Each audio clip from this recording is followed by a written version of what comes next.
Hey everyone, how's it going? My name is James and welcome back to the Soundline.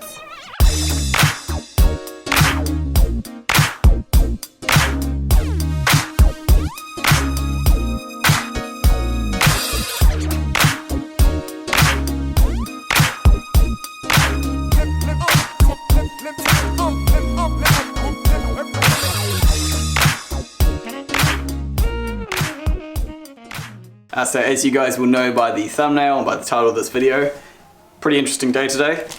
Sonos have finally sent us some of their new custom speaker range. And so today what I'm going to be doing is unboxing them, having a look. I'm going to measure them with the impedance meter as well, because one thing we're really interested by about these speakers is, so Sonos, as you will all know, not long ago came out with this new amplifier to replace the Connect amp. Rated at 125 watts by 2, so significantly more than its predecessor's 50 watts by 2, as well as a few other added things in it. You know, they added ARC audio input. You can stack them so that all the air flows through all of them and that sort of thing. But the main thing that they announced these speakers, I believe, at the same time. They're doing in-ceiling speakers, in-wall speakers, and I believe they're also doing a set of outdoor audio box speakers. And one thing that we all found interesting here, because we do a lot of custom install, is they said that one of those amps can power up to 6, is that the right number of fingers? 6 in-ceiling speakers, and presumably wall or outdoor speakers as well, which got us all scratching our heads going, geez, what kind of impedance is that, or what kind of load is that going to put on the amplifier channels? So in case you haven't realized it yet, or I don't know if you guys have been doing your research on this or not, but Sonos have paired up with a really well-known brand of custom audio speaker, Sonance. I'll see if I can, so there's their two brands together, if I can get it to focus. Sonos paired with Sonance. We actually have Sonance as a brand that when we use them for our high-end custom audio installs. And so hopefully the quality of these speakers is pretty good. Basically what I'm expecting to see in this box is a set of Sonance speakers with Sonos's name stamped into the plastic. That's kind of what I'm expecting. I might, maybe the impedance on them is slightly different. Maybe they've had them custom wind the coil so that it's of a specific impedance. Apparently, when you hook up a set of these speakers to an amp, a Sonos amp, the amp automatically detects that you've hooked up Sonos speakers and it instantly EQs itself to make these speakers sound better. So like it's like their way of saying you definitely want to use our speakers with our amp because it can automatically EQ. So we shall see what happens there. I might even hook them up and see if anything changes in the Sonos app and see if it goes, well done, you've connected Sonos speakers. So I'm going to unbox these for you, have a look over them, measure them with the multimeter, and we'll see if we can get some actual specifications on them, because up until now we've been completely in the dark and don't know much about them. Okie dokie. That'll be one. So they don't have different models of in-ceiling speaker or anything like that. I believe that they're literally just called, oh yeah, so here we go, the code is the INCLGWW1. So that's like in-ceiling WW1, whatever that means. So they have one in-ceiling speaker, one wall speaker, and one outdoor speaker. Cutout template. So this, so you can mark on your wall where it needs to cut out. So that, I like that they did that. Grill.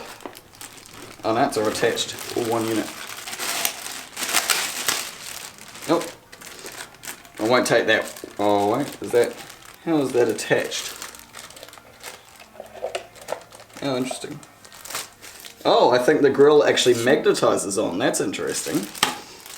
There is a piece of plastic inside here protecting the cone. Let's just see that again. Yep, magnetizes on. That's actually quite cool. So, as you can see, they have stamped their name into the top here, and anywhere else on the back here. Okay, so look at that. It actually says Sonance on the back of the speaker, but then below it says the Sonance in-ceiling. We have been looking at all the various speakers that Sonance make and trying to compare them and work out what model this is based off. We think it might be the VP62 or the VP60. Yeah, because there are some very specific, you know, design features about those ones that look similar on this just from the photos of it. But there we go. It's a two-way system, so you just got your main woofer. Oh, sorry. You guys have just got your main woofer here, and then obviously a tweeter. It is a silk dome tweeter. On the back, our speaker terminals are, there they are, spring-loaded ones. Alright, question of the day. What is the impedance? 7.3 ohms. Sorry about the beeping, for some reason, and that's on continuity mode, which also measures the impedance. If I put it straight on impedance mode, what's weird, okay, we are coming up with 7.2 this time. Before it was coming up with open circuit, which I found strange, but yeah. 7.2, 7.3 ohms is the answer. So we can work out what 3 of those in parallel would be. So if we have 3 7.2 ohm woofers in parallel with each other, the result is 2.4 ohms. 2.4 ohms per channel, presumably that's what these amplifiers can then handle. We'll have to try it, I think, but that's interesting. But what that does say to us is, the reason we were finding this interesting was, if this speaker was of a standard impedance, maybe we could apply the same principle to our regular Sonance speakers that we can buy from our Sonance dealer. Maybe we could put, you know, up to 6 Sonance speakers on one of these amps as opposed to a dedicated Sonos one. Alright, well what I think I might do now is we have actually got one of these amplifiers set up in the other room. I'm going to take the speaker through and plug it in. Actually, I'll bring both of them through and I'll plug it in, and we'll see if the app gives me any notification that I've connected Sonos speakers or something, because they're claiming something to change. It apparently will automatically EQ the room or make it sound really good for those speakers. So I'm just going to put that one down there. This is what we got in here at the moment. We've got the amp powering just some monitor audio silver 300s. It sounds pretty good. So yeah, I'll go unbox the other one, wire it up, put it over this side, and we'll see what the amp and what the app does. Okay, speakers are hooked up. Let's have a look here. Don't know if I'm going to be able to get the camera to focus in on the screen, but I can try. So I'm on the amp settings now, advanced audio, stereo mono. Oh, here we go. I don't know if I saw this in here before, but down the bottom here, it says detect Sonos architectural. Oh, focus camera. I know it's hard to focus on screens. Detect Sonos architectural. I don't know if I saw that in there when I last looked in this app. It says below it, unlock the audio enhancements designed for your Sonos architectural by Sonance speakers. So let's tap on that. Let's find your Sonos architectural speakers. Continue. Oh wow. Sonos in ceiling by Sonance speakers detected. And then it wants you to do your standard true play tuning, but we're not going to do that, we'll skip it. I don't know if that actually did anything. Oh, I see. Right. Now I understand. So now that I'm doing this, it actually does ring a bell. I do think I read somewhere that one of the advantages of using Sonos's in-ceiling speakers or in-wall speakers with the amplifier is that it unlocks special features, in fact, and I can tell you what they are. If I do, it does its beepy thing. So, it doesn't say anything more. Basically the main feature that it unlocks is the true play tuning, which is where you have to walk around the room with your device going like this, measuring the audio response throughout the room. Probably because I think if I go into the... Okay, so true play tuning shows up when they're connected, right? But if I connect just the regular monitor audio speakers, I'm pretty sure that doesn't show up. Let me just try that to confirm it. Okay, so I've disconnected the Sonos speakers and reconnected the monitor audio, advanced audio. Okay, now the setting is still there. Let's find your Sonos architectural speakers. Continue. No architectural speakers detected. Okay, so somehow it knows exactly what response to expect when it plays that high frequency tone, and if it's the right tone, then it will know you've connected Sonos speakers. But one thing I do find interesting, yep, there we go. So now that I've reconnected those monitor audios, the true play tuning has disappeared from the options in the amplifier. So that's the main thing that you gain by using Sonos's in-ceiling speakers and presumably other speakers. You can true play tune it. How good that true play tuning system is hard to say. I have done it a few times with the various different Sonos products that we have here, and I honestly can't tell if it improves the quality or if it just adjusts the treble a wee bit, because Sonos to begin with isn't really that high fidelity, so it's hard to say if it's actually increasing the quality of it or if it's just adjusting the EQ a wee bit, you know. Okay, jump forward about a week now, guys, or sorry, about half a week, and we've actually managed to get our new Sonos speakers installed into the ceiling of our Sonos booth.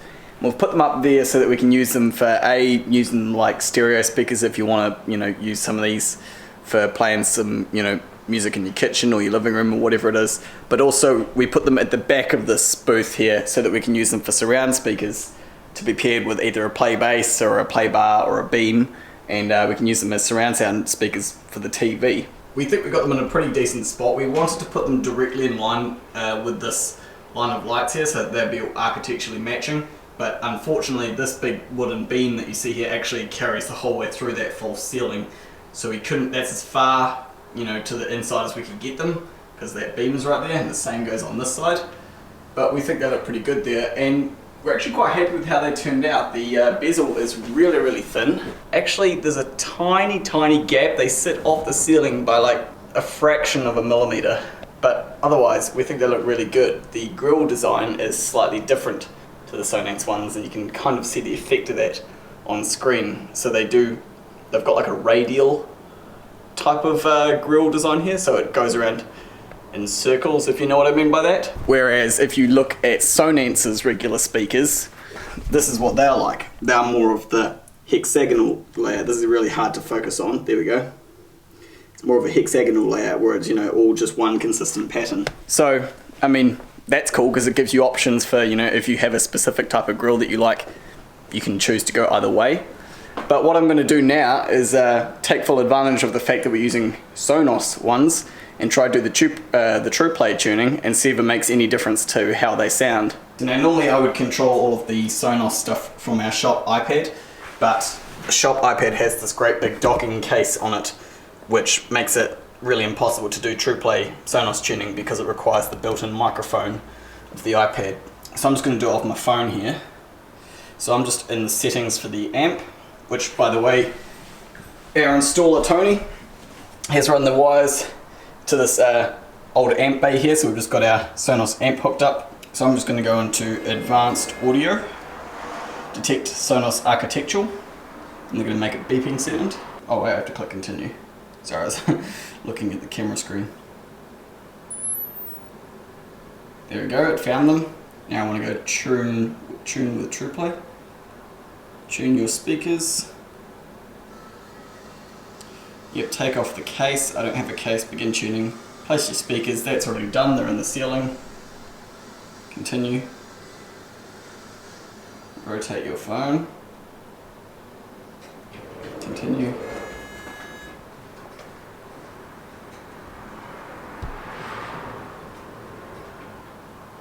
Okay, please keep your room quiet until you finish testing. Ready to tune.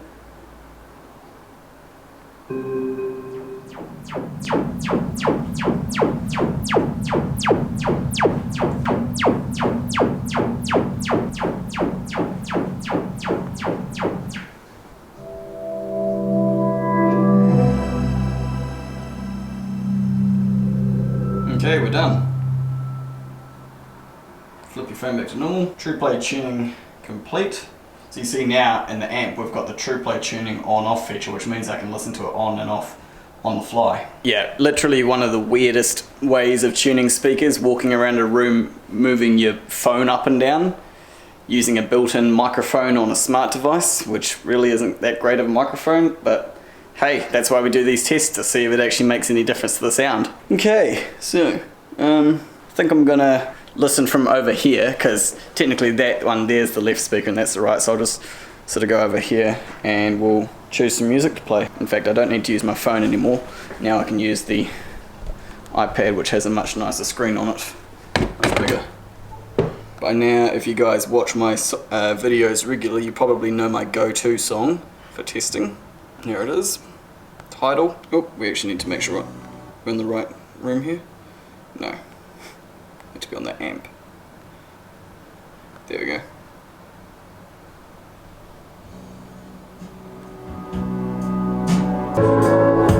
Just not if you can hear me.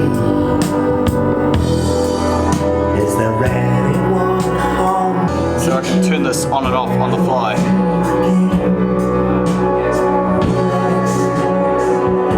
That's off.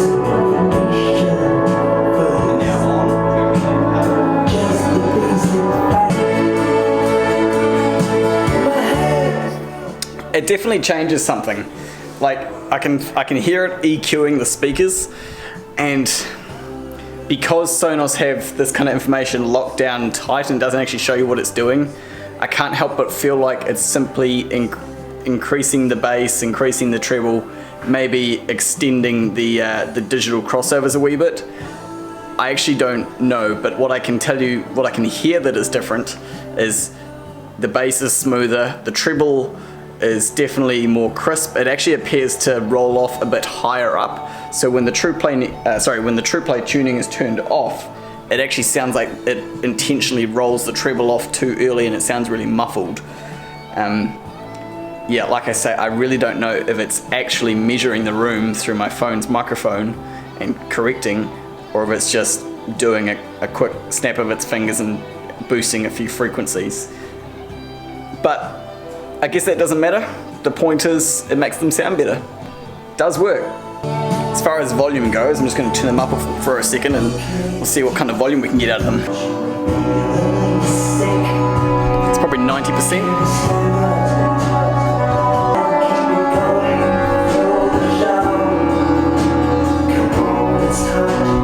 I mean, that kind of volume for 2 speakers is pretty much loud enough to fill this whole building.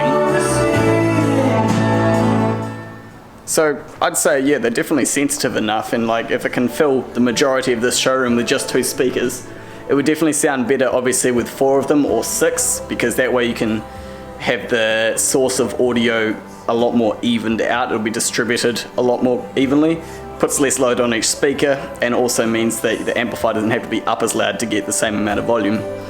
But all in all, as far as a black and white review goes, I'm happy with them. I think they sound pretty good. Yeah, black and white review would be that turning the true play tuning on and off, which is really all you gain from buying Sonos speakers over Sonance ones.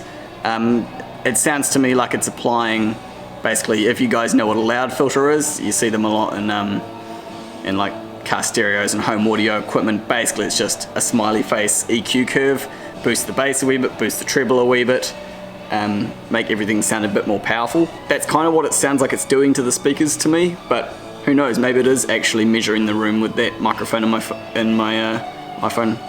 We don't know. But that's my really short black and white plain and simple review of them, guys. Yeah, hope you enjoyed this video, or at least found it somewhat interesting. Thanks for watching, and I'll catch you in the next one. Ka kite anō.